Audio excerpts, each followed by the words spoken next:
Bug catchers. They're everywhere in the early parts of most of the main series Pokemon games. They're always bragging about how powerful their Pokemon are just because they evolved them so early. Though they evolved them early, most early bug Pokemon are not that great for the progression of gameplay and even the competitive scene. However, there are some exceptions. Now, when I mean early bug Pokemon, I'm talking about the ones you can find within the early routes of the games or forests, such as Dustox or Beautifly. Pokemon like Heracross, Pinsir, Scizor, and Volcarona are not considered as an early bug type Pokemon. Heracross, I guess, can be debated as an early bug type, but I am mainly looking for Pokemon that have first form evolutions. Today, I'm going to be spotlighting these buggers with the top 5 strongest early bug Pokemon. How I'm going to be basing how strong these Pokemon are come from their in-game viability and how well they do in the competitive scene. Most early bug Pokemon are terrible in both aspects, but I feel these 5 Pokemon definitely are the strongest of the early bug Pokemon, and bug catchers definitely have the right to brag if they have these Pokemon on their team. So that being said, let's head out to the forest of the Pokemon world.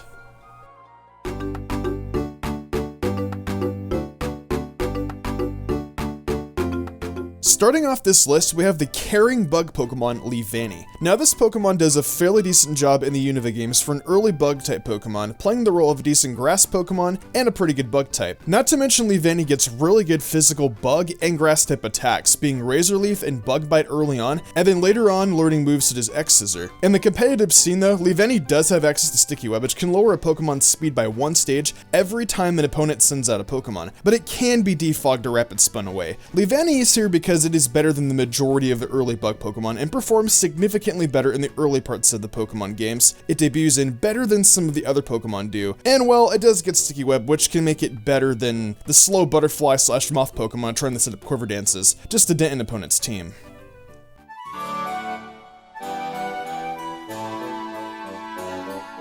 Earlier I stated that the typical butterfly slash moth Pokemon were pretty bad, and they are, but this one, being at the number 4 slot, is the strongest of them all. Vivillon, or Vivian, sorry if I don't pronounce that right. Vivillon doesn't exactly do the greatest in terms of in-game playthroughs, but look at its speed stat and special attack stat. Also look at the fact that it gets Quiver Dance, Hurricane, and has the ability Compound Eyes, which increases the Pokemon's accuracy 1.3 times. This, with Hurricane alone, is still pretty damaging even without the Quiver Dance having base 90 special attack. Though it is a butterfly Pokemon, it still is frail and quad weak to Stealth Rocks, but at least it's the best of the butterfly and moth-like Pokemon.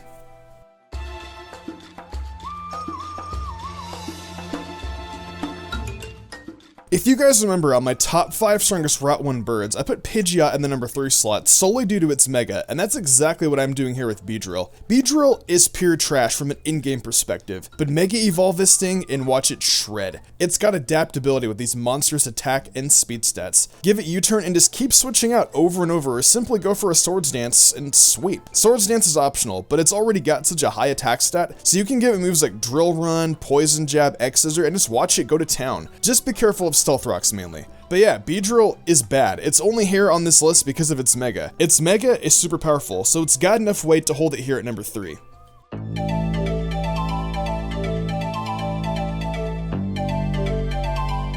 Man, I remember when I used to dislike this Pokemon in Sun and Moon, but it rubbed off on me hardcore, and I'm glad to see it in my videos again. Number 2 on this list belongs to Vikavolt, and I'm glad it does. People can really underestimate how powerful this Pokemon can be, more so in an in-game playthrough over competitive. I say this because it made it slot on the best team for Ultra Sun and Moon. If you guys want full details of how this Pokemon works, I'll leave the best team in the iCard and in the description. Competitive-wise, it does better than all the Pokemon on this list so far aside from Mega Beedrill. It's number 3 due to balance. We've been over this discussion before. Vikavolt has decent defenses and HP with a massive special attack stat of 145. It's slow, but its defenses semi-make up for it. It also gets a decent move pool with moves such as Air Slash and Energy Ball. I'm glad I got to put Vikavolt on this list. Great to see this Pokemon getting the appreciation it deserves.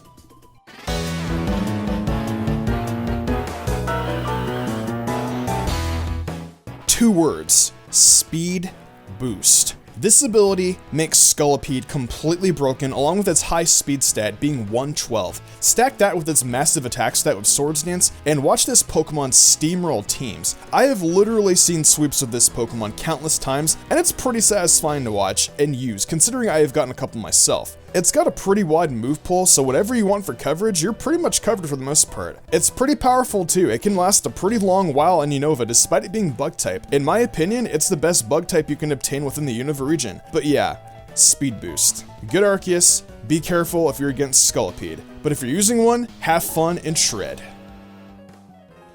Well, that pretty much wraps up the top 5 strongest early bug Pokemon. These 5 Pokemon, despite them being obtained early, actually hold their own decently well in playthroughs and in the competitive scene. Bug catchers, if you want to win, I highly recommend picking these guys up. What do you guys think though? Do you think there are more powerful contenders? Leave yours in the comments below. If you enjoyed this video, why not leave a like and subscribe to my channel with notifications on, that way you never miss an upload. Want to support me more? Check out my Twitch where I do Pokemon content there, and my Patreon page with beneficial tiers for you and for me. The money I get from there goes to my editor, therefore more content for you guys. Links for my Twitch and Patreon will be in the description below. With that being said though, I think I'm going to wrap it up here. I'm Mystic Umbreon, and I will see you in the future for some more awesome Pokemon content.